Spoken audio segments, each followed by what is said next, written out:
Michael Jackson, man. As I've been waiting for this movie to come out, the first thing I want to say is Michael Jackson, my favorite entertainer, my favorite singer, my favorite artist, my favorite celebrity of all time. If there's any celebrity or person that I probably would say I don't know, the word that comes to mind is glorify, or even, just like look up to, in a sense, like truly and truthfully, is Michael Jackson. Ever since I was a kid, growing up, I was on Michael Jackson. My first album that comes to my mind was Always Dangerous. It came out in 1991. I was born in 93, and my mom used to play the crap out of it on the tape that we had for it, and I never got tired of it. Obviously, growing up and getting older, I wasn't like aware of all the stuff that went down, and it don't matter, because at the end of the day, when shit hits the fan, are you still a fan? And I mean, anyone with the right mind could obviously look at that stuff and see it was all like a scam to trying to ruin this man. What I've been reminded of in this movie has been just the overwhelming love that he has from people around the world, and what he brings to the table is amazing. I can't say there's nobody in this world before or after him who has captivated people the way he had.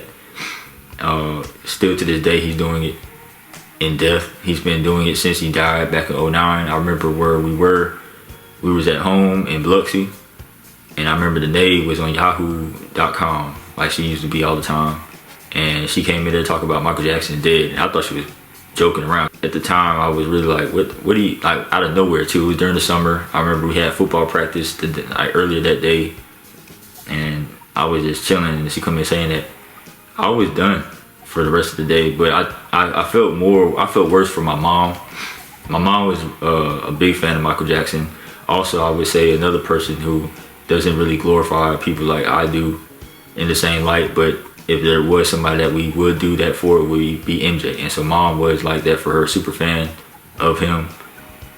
I felt bad about it all, but I felt even worse for her because, that's who she grew up on. That's who she was, a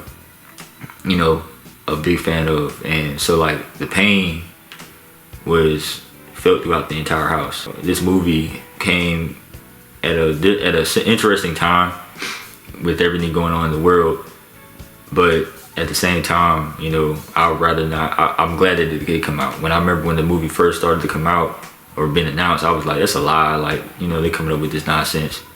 But eventually, I started seeing more things about it, and then when they dropped the poster, first of all, it wasn't AI, that's what I looked at first. It wasn't AI, it was legit. And I was like, holy crap, this is real. When I saw the trailer, I was caught up in the moment a little bit, because it's like, we really ain't had nothing from the MJ thing since maybe that last little album they tried to throw out there that was supposed to be unreleased stuff that he had made. This biopic was something that I could truly appreciate, for real.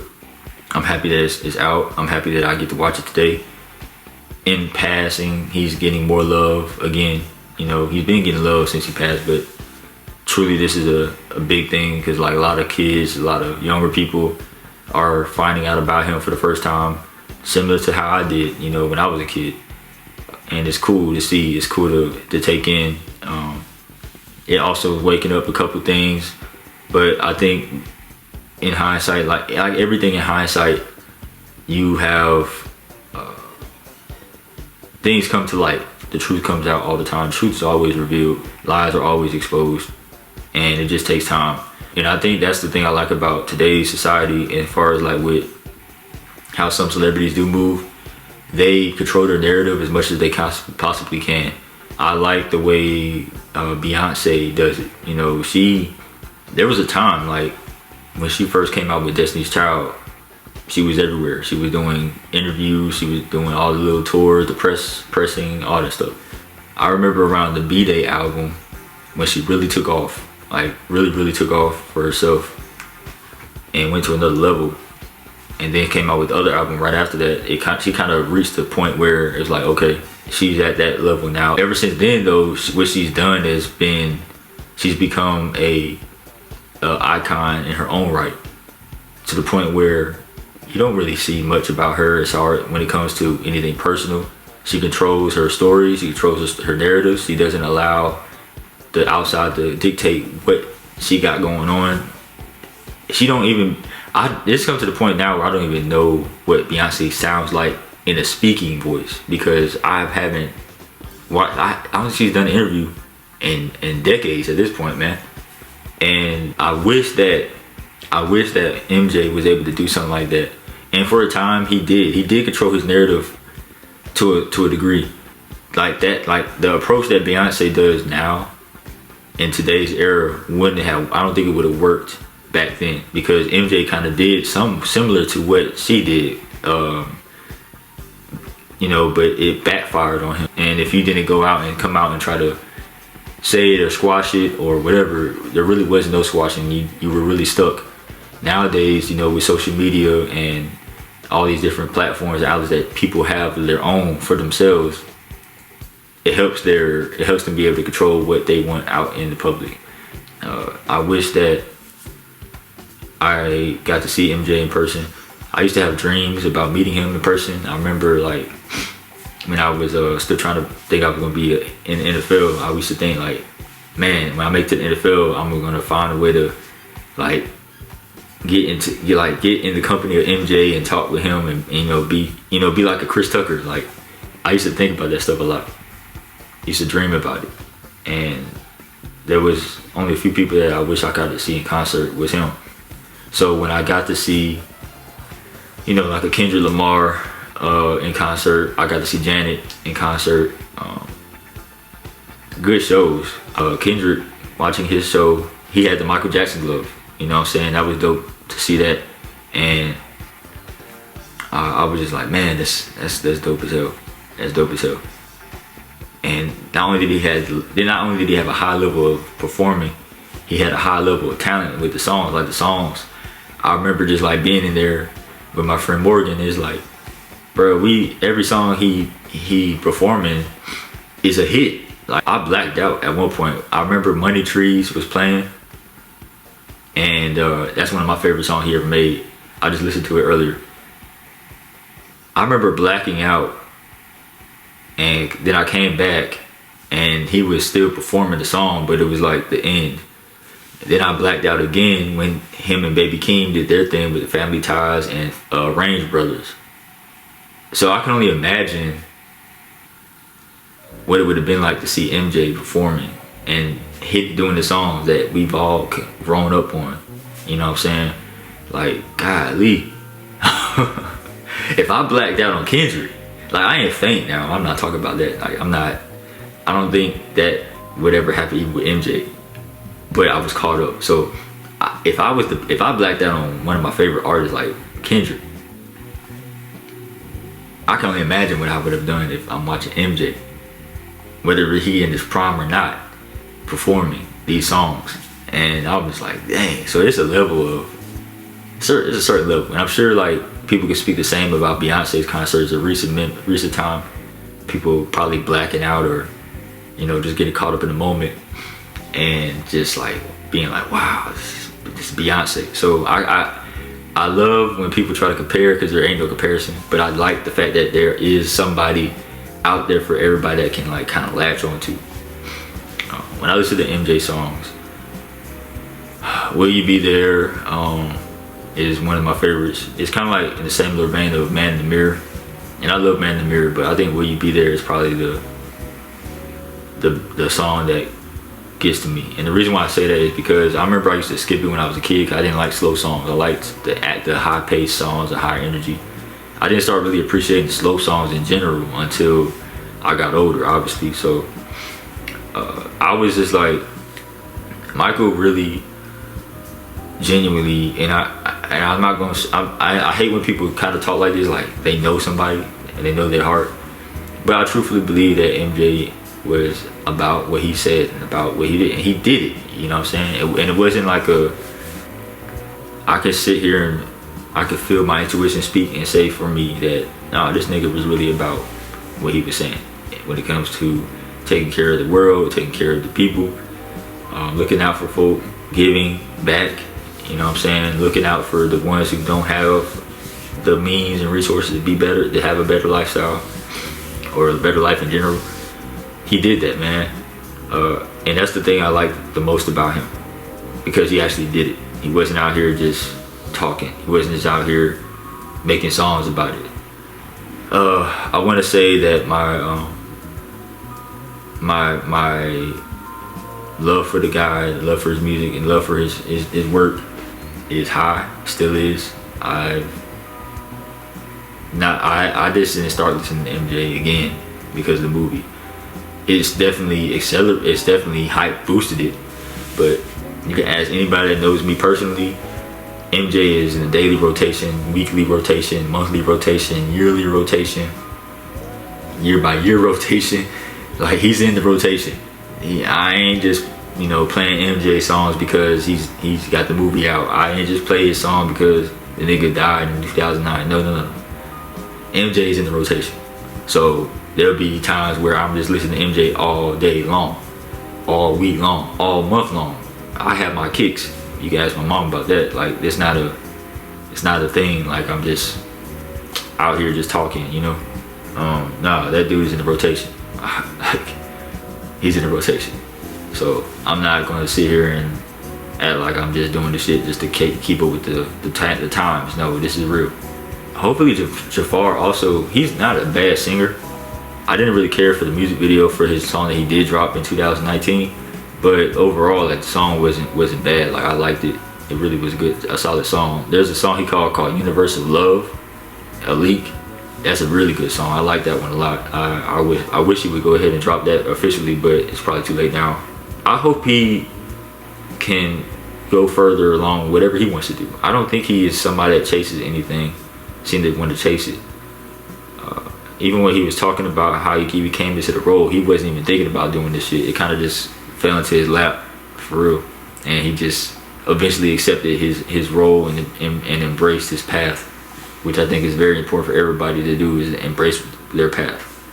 I think MJ did a good job of embracing his path and understanding what he could and could not do, and also understand what he was not going to be denied. And he built different. So yeah, that's it. I want to finish it with, like, everybody gonna probably ask, like, what's my top song, my favorite song? Well, my favorite song is The Way You Make Me Feel, but it's been fluctuating in the last few years because, like, I've really been getting into, like, the deep cuts and, like, the unreleased stuff that I did like from the Bad album. And I'm just gonna sit here and say this: look, The Way You Make Me Feel always have a special place in my heart. But I really believe my favorite song by MJ of all time, Heaven Can Wait. That's my favorite song of all time of MJ. And obviously Butterflies has a special place in my heart too. That album came out when I was, like, I was 8 years old. So that album, we also was raised up on it too.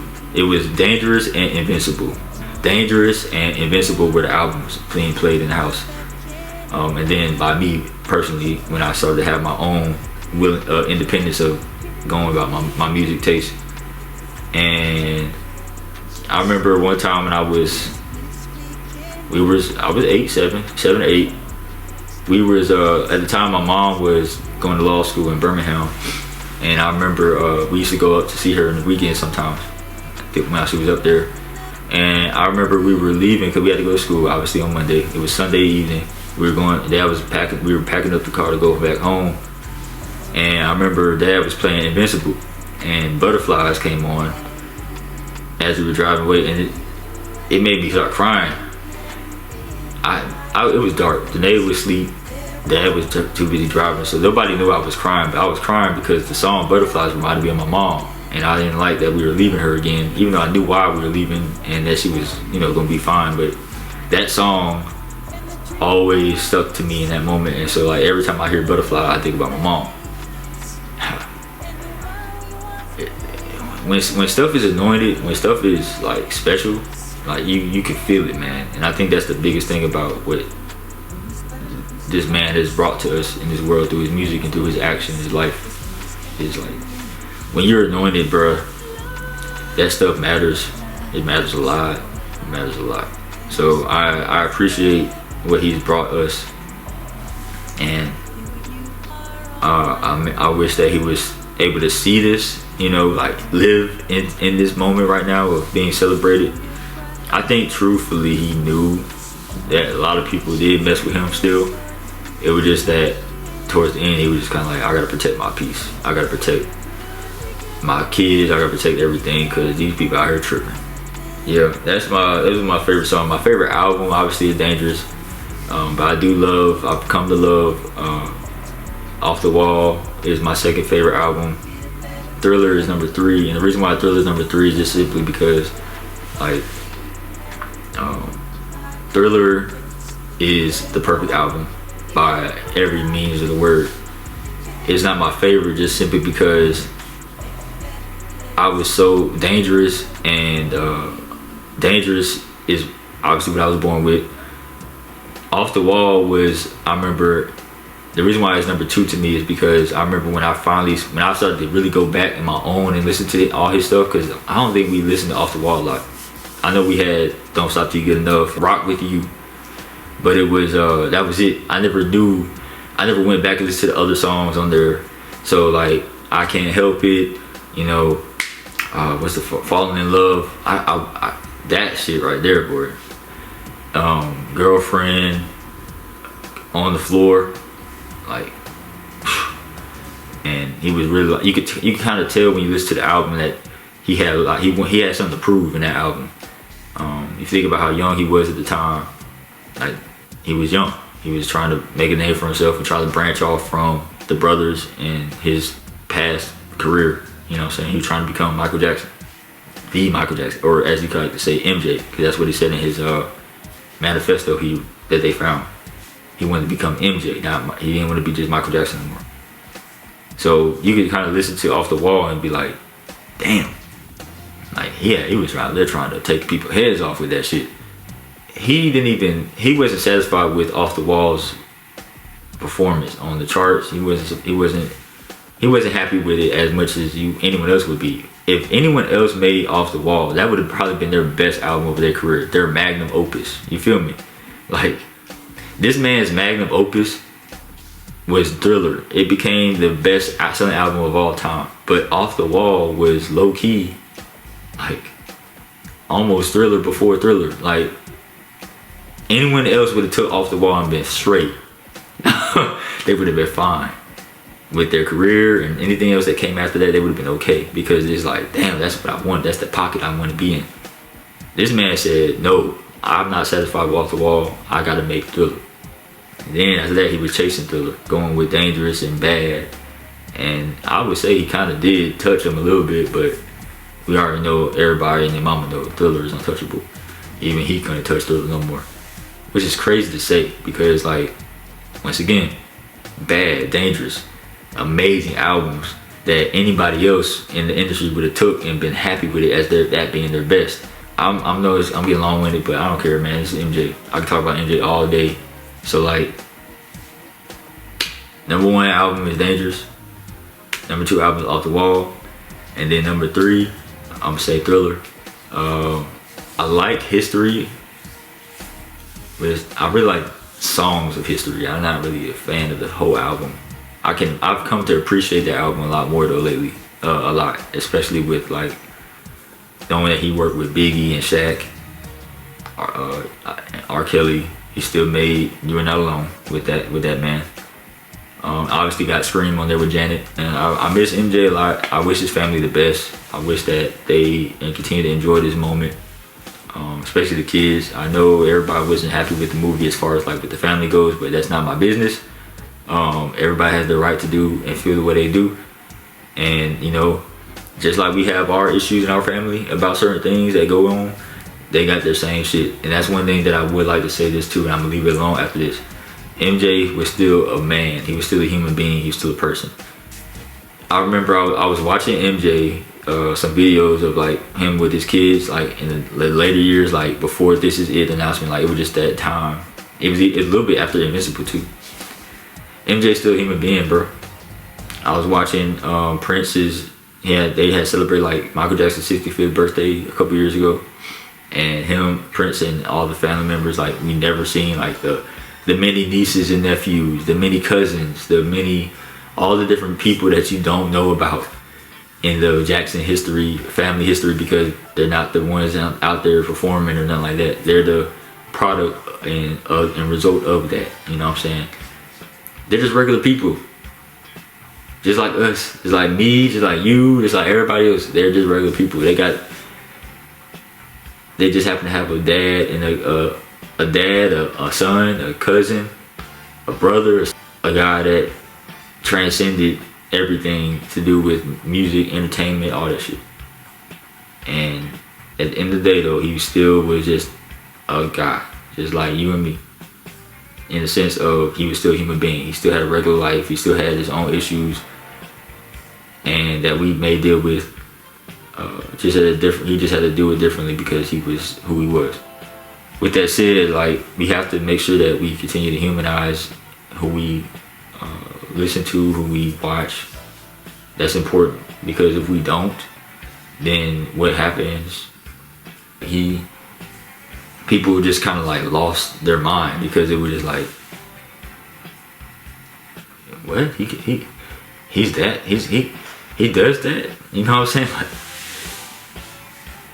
I don't know how to really explain it, man. But I just know, like, bro, everybody is a human being, bro.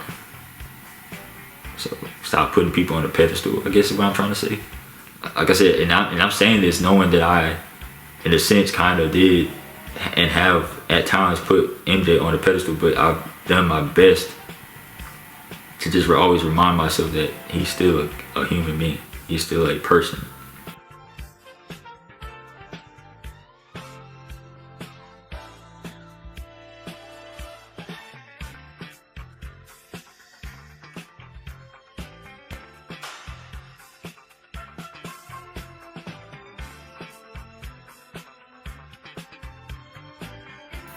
He just has an extraordinary life, and very extraordinary, that's the word. But nah, man, we can't forget that type of stuff. So keep that in mind. Anyway, hope y'all enjoyed this video. If y'all have anything to say in the comments, I mean, please do. Like, I love to read them and talk, reply to some if I feel like I want to, and just hope that everybody's got a chance to enjoy this, and I hope that they continue to enjoy Michael, his music. That's literally all we have left of him. I mean, and it's not going nowhere, so might as well take it in, enjoy it, remember it, sit with it, and you know, just think about the times when he was still here. But that's about it, man. All right, peace.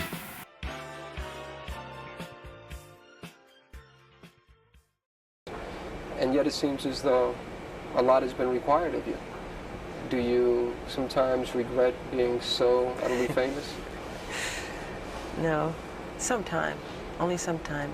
Sometimes I want to sneak into places and not have any hoopla or, you know, and it doesn't work all the time, because people start and they crowd around, and which is sweet. I mean, I shouldn't complain, but no, but you have a right to complain, because everybody has the right to go out there and to just be alone. But it seems like that right isn't really given to you. well, it's part of the work, I would say. Mm-hmm. How do you feel